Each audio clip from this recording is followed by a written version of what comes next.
Iran's parliamentary election turnout was the lowest since the country's 1979 Islamic revolution that swept the clerical rulers into power. Friday's election was seen as a test of the clerical establishment's legitimacy amid mounting economic struggles and a lack of electoral options for a mostly young population chafing at political and social restrictions. On Monday, the country's Interior Minister Ahmed Vahidi told a televised news conference that the turnout was around 41%. Authorities said the figure indicated the people's trust in the sacred system of the Islamic Republic.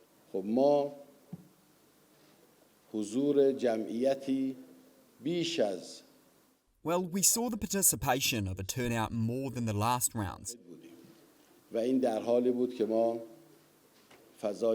And this is why we had an unsettling atmosphere in parts of the country and also the constant advertising of the enemy.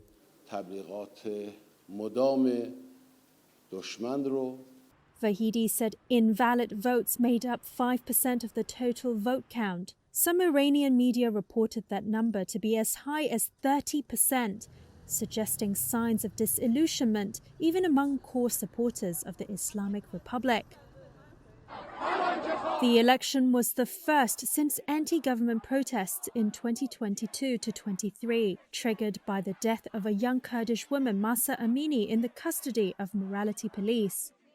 The protests spiraled into one of Iran's worst political turmoils since the Islamic Revolution and were quelled by a violent crackdown involving mass detentions and even executions. Friday's contest was essentially among hardliners and low-key conservatives, all proclaiming loyalty to revolutionary ideals.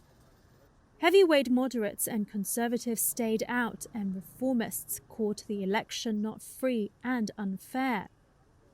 Activists and opposition groups argued that a high turnout would legitimize the Islamic Republic. They had called for a boycott, widely distributing the hashtags #VoteNoVote and election circus on the social media platform X. Iran's parliament has little impact on foreign policy or Tehran's disputed nuclear program. These issues are determined by the country's top authority, Supreme Leader Ayatollah Ali Khamenei.